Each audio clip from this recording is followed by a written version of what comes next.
It didn't work for some people, so I'm taking for what I got. All right, I'm coming around very quickly. If I don't see it on your desk, I'm assuming you don't have it. Tough love. It's a tough love today. I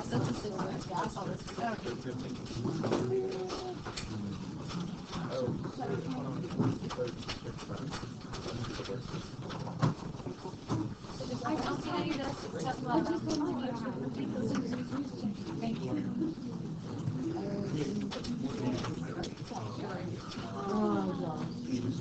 I lose everything. Like, around this 13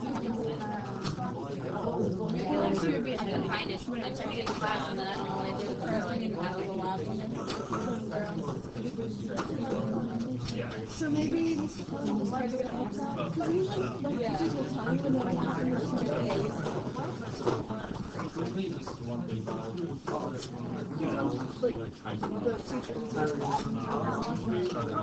to I feel like maybe they'll do it Monday or Tuesday, a day that we have regular schedule, because like when we're not feeling good, we do classes.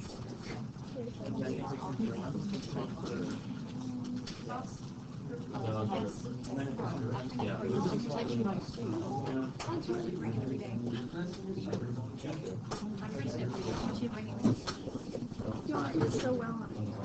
I forget a lot except for number 3. All right, I'm sorry, I'm getting started in a few minutes. So you should be checking yourself anyway, so you shouldn't be chatting.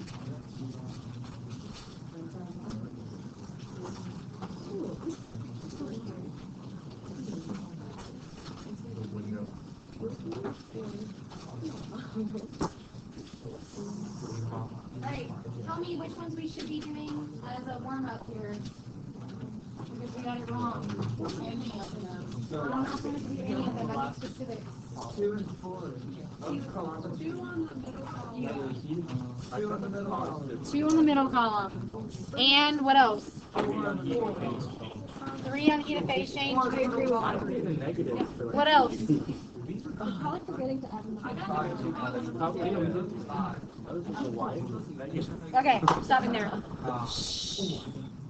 Thank you. That was great. So if you are getting negative C's, it's because you forgot to put the negative T or you forgot to put the negative Q. The negatives always cancel. It's Q system equals Q surroundings, okay? So before we check these, I want to go ahead. I just saw all problem set 14 or 17 true false. Here we go. Tell me. My smartboard is rocked and rolled down today, so I'm really hoping it doesn't freak out on me. Okay, tell me 1. The joule is the SI unit of force. Never true. It's energy, right? Not force. Endothermic processes absorb energy from the surroundings. Always true. That's the definition of endothermic. The law of conservation of energy states blah, blah, blah. Energy is sometimes created and destroyed. Never true. That's anti-conservation, right? You can't destroy and create. Energy that loses heat to its surroundings said to be exothermic, and the Q is negative. Always true. There's no like, oh no, it's exothermic, but the Q is positive. No. If it's exothermic, it's losing, so it's exiting, so it's negative. Calories defined as the quantity of heat needed to raise the temperature of 1 gram of pure water by 1 degree Celsius. Always true. And that's what we talked about yesterday, where we took the joules of 4.18 and we said, oh, that's equal to 1 calorie. 1 calorie is this specific definition: 1 calorie over 1 gram degree C. When substance dissolves in water, heat is released. Sometimes true, actually. Cool pack, how does it work? The reaction is endothermic, so it takes the heat away from you, so you feel cold. So yes, but the inside of it is called ammonium nitrate. What's that formula? NH4 NO3. Okay, ammonium nitrate, which is an ionic compound, it just separates. And that's an endothermic process, actually. So dissolving something actually is an endothermic process. That's the cold pack example. Where are we at? 7. The sign of delta H is negative for XO. Always true. There's no if, and, or but. It is always true. Endothermic reactions, potential energy of the product is higher than the potential energy of the reactants. Always true. That's this diagram. You drew this yesterday, yes? Okay, so that's when it goes up. This is called a potential energy diagram. When it goes up, it stops at products at a higher energy. That's endothermic. The equation blah blah blah with the little delta H at the end, it is an example of thermochemical equation. true. It is always true. That we haven't gone over that yet, so I'm glad that you guys investigated that some. If you have a reaction, that's an arrow, an imaginary arrow between them, and you also write the delta H at the end to indicate the heat of the reaction. That's called a thermochemical equation, not just a balanced chemical equation. It's just special. Melting and vaporizing are exothermic processes. Never. Why? Melting means going from what to what? Solid to liquid, and that's going from a low energy state to a high energy state. So you're putting energy into it. So that's endothermic. And same thing from liquid to gas for vaporization. In order to convert 1 mole of water to 1 mole of gaseous water, that much heat must be applied. It is always true. I told you 40.6 yesterday. It's like 40.65. So whenever you round and whatnot, you might write 40.7, you might write 40.6, you might write 40.65. It's always true though. That is the heat of vaporization. And so the liquid going to gas is vaporizing, so that's why it's a positive value, not a negative value. That's delta H vac. Okay. When ice melts, the temperature of the ice increases until the sample becomes liquid. So have anything different? Why never true? This is a tricky question. You have to read. Do you see it says when ice melts? So then you're thinking ice melting is what is that? Phase change. Does temperature change during phase change? No. You just have to read very carefully. Melting is phase change and you're like, temperature's increasing? Nah. It's the heat is changing, the energy is changing, but that's not temperature. They are related, but not the same thing. So that's never true. When ammonium nitrate dissolves in water, the solution gets cold. This is an example of an exothermic reaction. Never true. If it's getting colder, it's decreasing in temperature, and that means that it itself is getting colder, so it's taking in energy and using it up, so it's a lack of energy. What's the lack of energy? Endothermic, it's cold, right? So it's endothermic. Okay, who got 10 out of 13? All right, that's for like conceptual things. This would be like multiple choice, so say study for multiple choice, okay? All right, cool. Hands down. Let's do looking at L homework O, the good stuff. The good stuff. Which one am I going over again? All right, I'm trucking here today, so you gotta pay attention if you're gonna get some help with your homework from last night. I've already checked. I looked for completion. So I'm going over. Tell me again what I'm going over. 4. Kilometry. 2 and 3 for calorimetry is what I heard. Let me do that first. Okay, 2 and 4 for calorimetry. This thing is struggling big time, guys. Oh, wrong way. It won't let me expand it. There it is. It is like, it's not working. The Chem is having a bad day. So this is really small, but here we go. Why won't you expand? And now it's going to start freaking out on me like it did last class. 2. Let's just talk about 2. Just talk about it. Okay. So we have a little data chart, teeny mini data chart up here. You did Q equals MCAT, so Q equals Q, so MCAT equals MCAT. The values that you should have plugged in, I'm just going to go over the values so that you understand what should go in numerator and denominator. You should have had 100 grams of water, 1 calorie. I did calories versus joules, so that's 1 calorie per gram degree C for water's specific heat capacity. Temperature change of water was 6 degrees. Thumbs up so far? Over the stuff about metal. Well, the stuff about metal that we knew was the specific heat of metal, so 0.0329 calories per gram degree C, and the change of metal went from 100, which was boiling, from I can't read that. It went from 88.2 degrees Celsius to 32.4 degrees Celsius. That's from 88 initial to 32, yeah. So it was a negative 55.8 degrees Celsius change, yeah. It was given in the problem. And that one it was given. It was in parentheses at the first sentence. Yeah, you gotta like hunt for certain things in those types of problems because you know everything's given except for like one thing about water. Yeah. So like, why is the Q for the metal negative again? Because it's going from a hot temperature to a cold temperature, so it's releasing energy.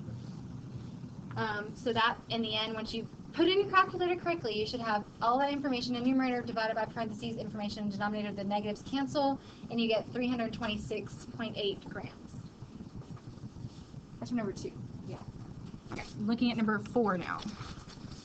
I'm gonna wait for the smartboard to think about its life and the decisions it's making. Okay. Sorry, it's so teeny weeny, guys. Okay, so this one you had a question of the specific heat of the metal. You knew everything. If you read very closely, you knew everything about water. Everybody ends at what temperature? What was the final temperature of metal and water?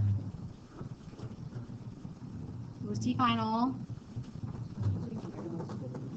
24 degrees Celsius was T final. But remember, they both end at the same temperature. So if you know the ending of one, you definitely know the ending of the other because they end at the same temperature because that's thermal equilibrium. Right. So that's 24 degrees Celsius minus the 46 degrees Celsius that the metal started at. Gave us a negative 22 degrees Celsius change. Water only changed by 2 degrees Celsius. So that's why this number is a little wonky. But 50 times for the specific heat of water times 2 degrees Celsius change for water divided by negative 12 grams times the negative 22 degrees Celsius. The negatives cancel, give us C of 1.586. So if we give us some final temperatures, then we need to use that for those. Because they always end at the same. That's when they stop changing. It's when they're at the same temperature. So it's okay to have a negative temperature for the metal. You definitely will. Oh. It's not okay, like you will. Oh, okay. I saw that. What number from the third section? 3. 3. Okay. Kind of hold it like this and I go over it better. Oop, that's just white. Oh yeah, look. Okay. So, Can you hold it still? I will try. There's our information about number 3. 3 grams of ice. Q is 2.25 kilojoules. And the heat of fusion, which is given to us on our foldable, is 6.01 kilojoules per mole. And this thing is melting, so we're using fusion. You guys throwing snarky looks at each other. Okay, the equation is Q equals moles times delta H. It's a little fuzzy. And then to solve for mole, which is going to eventually allow us to solve for grams, we got to solve for moles first, is Q divided by delta H of fusion. Plug in our kilojoules to the value for Q, and our 6.01 for the delta H, and that gives us 3.74 moles of water. It's like a movie, guys. 0.374 moles of water. My bad. And then you're like, oh, how do I get to grams? I'm speaking from the one that Dun dun dun dun. There you go. Molar mass, 18 grams per mole. Get a little close there. Okay, and that gives us 6.739 grams of water. I did the wrong question. Oh, you did the other question. Yeah, if you do the wrong question, you're not gonna get that one right. But I did number 1 on like the tried calculations and I got it right. That's fantastic. Well, you're gonna know what to do then for that one. Okay, I'm going to go ahead and do number. Yes, it worked. I'm going to do number 4 from the third section. Ready? You're going to need to write this down because this will be repeating itself similarly on the you try.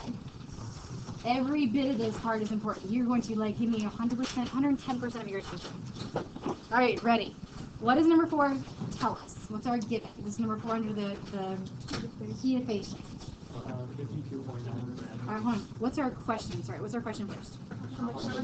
So what am I looking for? Q. I'm looking for Q. Don't forget heat is Q. Heat is Q. Okay, looking for Q. Now what do I know? I know what about water? Okay, so I know the heat of fusion. I'll just write that up here. We do know these two values for water. And the problem, what else does it give us? The mass of water of 52.9. And then what's happening to this water? Going from what to what though? Ice to steam? I'm on number 4. Ice to steam. I'm under the heat of phase change. Yeah, number 4 under heat of phase change. All right, so we're going from ice to steam. So what phase changes are we undergoing? Not directly. Sorry, water does not sublime very well. We're going from what? Solid to liquid to gas. So we are melting and then vaporizing. So what should I draw to indicate all this nonsense?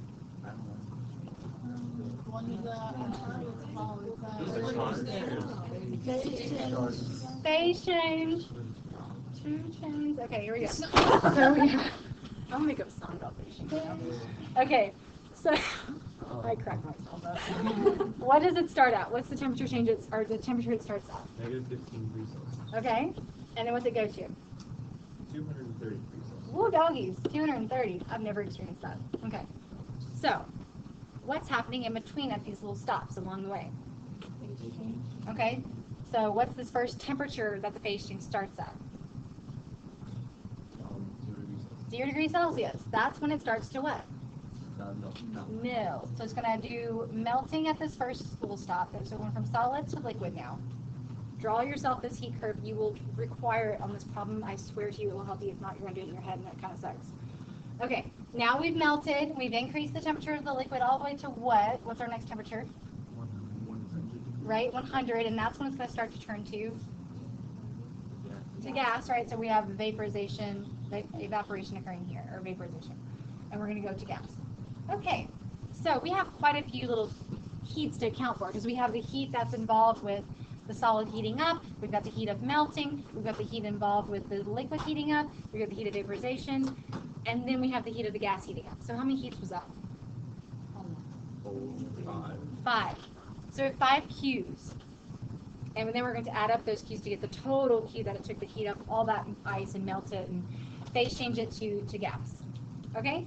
All right. So let's do the first one. The solid, I'm going to do this one in blue here. Tell me the information we know about that solid right there. So what's the temperature change? 15 degrees Celsius, right? T final is 0. T initial is -15. So 0 minus a -15 is 15, right? So the first one you told me our Q we're going to find, I'm going to call it Q1, just FYI, the blue one is Q1. Do we know enough information to calculate Q then? Maybe like think about what equation you would be using, knowing that the delta T here is 15 degrees C. Q equals, I heard you, MCAT. Do we know the mass? Yeah. Do we know the C of ice? Yeah. We know the C of liquid water. I'll tell you the C of ice in just a second. It's on a reference table. I'll give it to you. And we know the temperature change. So yeah, we know MCAT. We know all of this jazz. So the mass is 52.9 grams. The C of ice is, not memorized, 2.05. Okay? 2.05. You do not need to memorize that. I will give it to you. Joules per gram degree C. It's just slightly different because ice is different than liquid water. Okay, what's the temperature change? 15 degrees C. Okay, somebody calculate that. Tell me what Q is.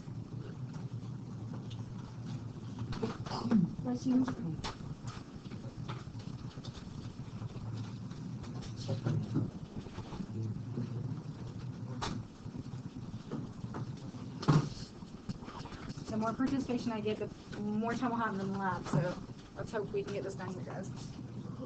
What's I got here? 26.675. Okay, so I'm gonna round that 7 joules. Okay, 1,626.7 joules. So I'm writing this expanded without sig figs because I'm not at my final answer yet, so I don't have any rounding error. Okay, check.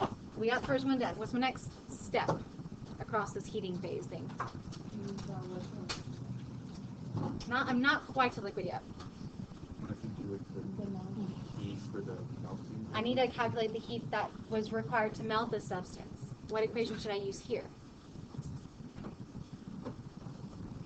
What's the temperature change? 0. Oh, no. 0, so I can't use MCAT. Not quite.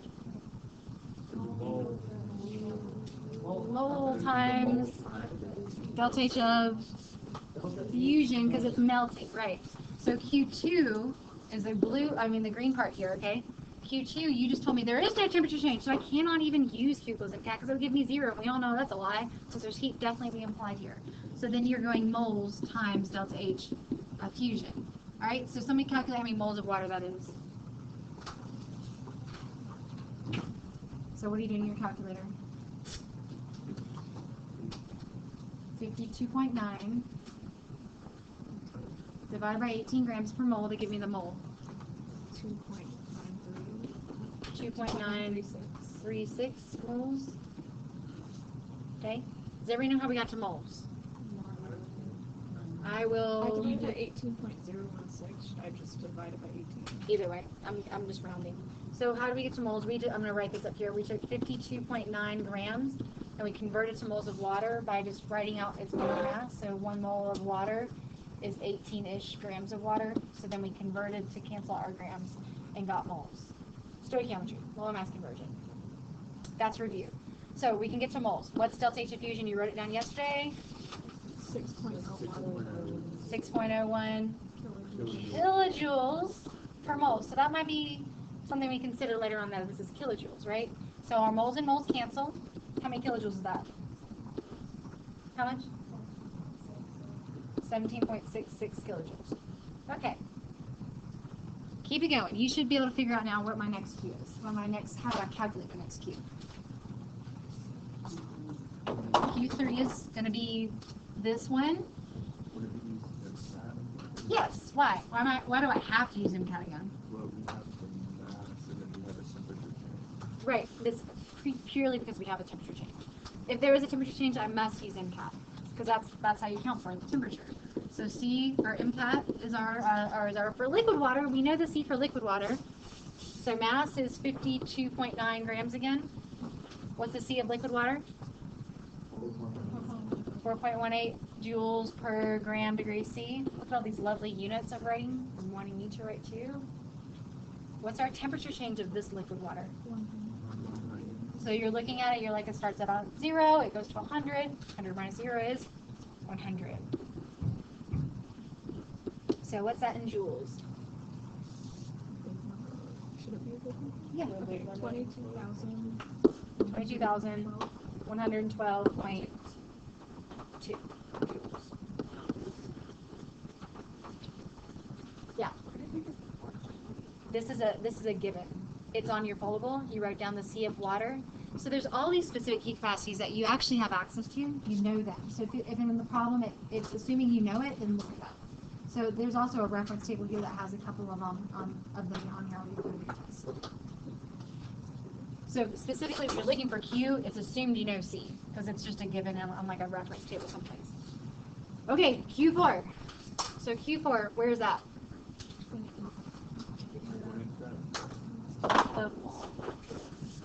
Right, so I'm at the evaporation component, so it's a phase change, and you said temperature change was what here?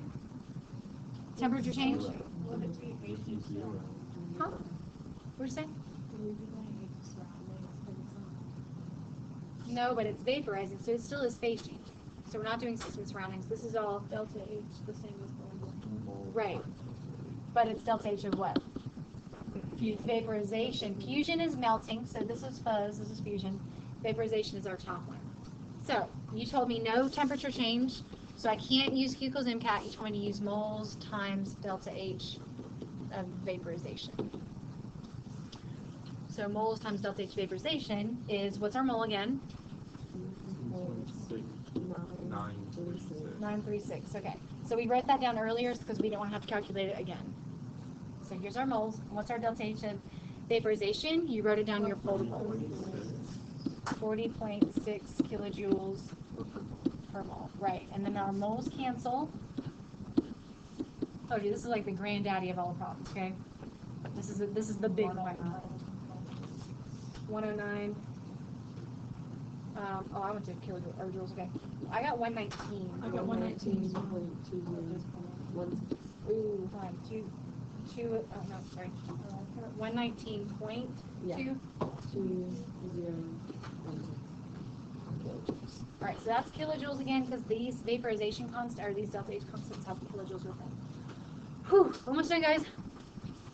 Tell me what the last Q is. How do you calculate the last Q? Yeah. Y MCAT. It's not a phase change. It's increasing in temperature, right? Because phase changes are the flats, and they have 0 delta T. So we can't put a 0 in because then Q would be 0. So it's a temperature change one, so that's MCAT. That's like internal energy changes. So how much is the temperature changing by? 130, so it's going from 100 to 230, so that's a 130 degrees Celsius change. So Q5 is MCAT, and what's the mass? 52.9 grams. C of steam, so C of gaseous water is different than C of liquid water. It's 2.02, and these are values I will give you, okay? 2.02. What's our temperature change again? 130. And this will calculate, when you cancel out your grams, degree C, you'll get joules. What is it?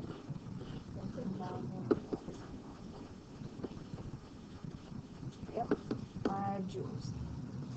So 13,891.5 joules. Okay, so why do we just do all that? To find the key total, but before I can find key total, what should I consider with these? I need to change them all to the same unit. I'll deal with sig figs at the very end, because I don't want to deal with sig figs now, because I'm going to have to do them again. So I'm going to round to the end. So do you guys want to go to kilojoules, or are you going to go to joules? Well, kilojoules is easy. Okay, well, why is kilojoules easier? Smaller numbers. So how many kilojoules is this? So you're moving the decimal where? 3 places. Sorry, not face. Point. So moving at 1, 2, 3 goes as 0.1626. I mean, 1.626. This one's already in kilojoules, so I'm just going to put a K right here. Okay. This one. All right. So 1, 2, 3. So 22.112 kilojoules. And then this one's already in kilojoules, and then this one. 1, 2, 3 over, so that's 13.8915 kilojoules. All right, Jack, what you got? Wait, I'm gonna run the 5. So 496. So if this is how many kilojoules it took, 174.496 kilojoules. Round that to how many sig figs? I know I put like 15, but it's 15.0. By the way, 3 sig figs. So that should be 174. Even though it's really close, so you want to double round, but it's 174 kilojoules. So, all right, guys, we just found out 174 kilojoules is how much energy it takes to melt and vaporize and in temperature change 52 grams of water. Whew.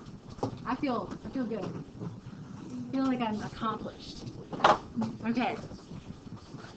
So shake it out. That was a big problem. Yeah.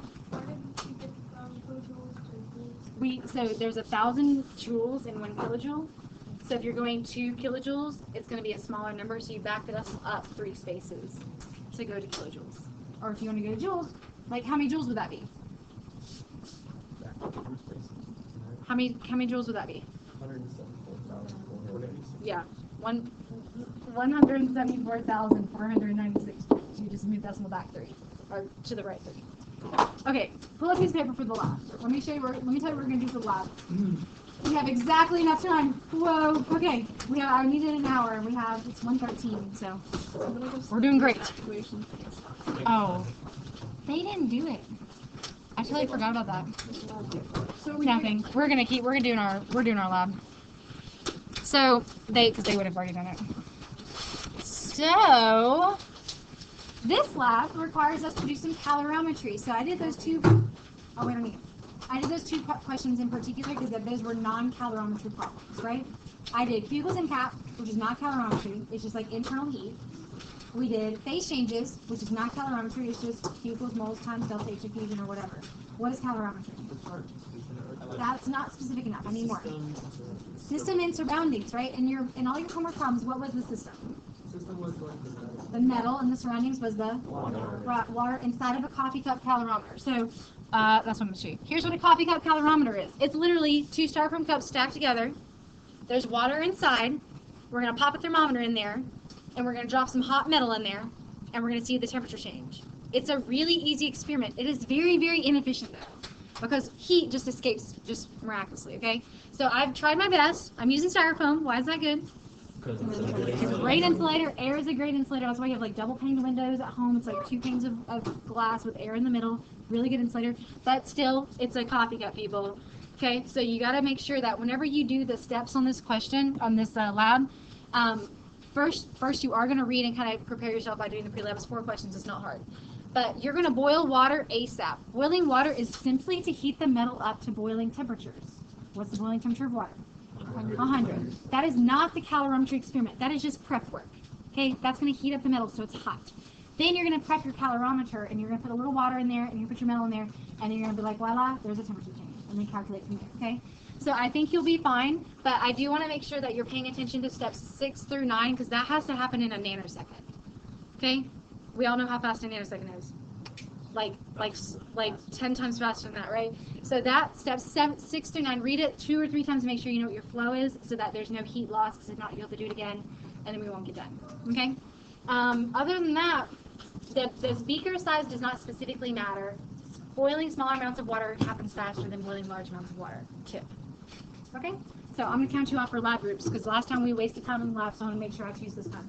This is the lab station you're going to be at. Get ready. Okay? 1, 2, 3, 4, 5, 6, 7, 8, 9, 10. 1, 2, 3, oops, sorry. 1, 2, 3, 4, 5, 6, 7, 8, 9, 10. 1, 2, 3, 4, 5. Okay? Go. I always have to put it on my finger when somebody says it, I'm like, come on.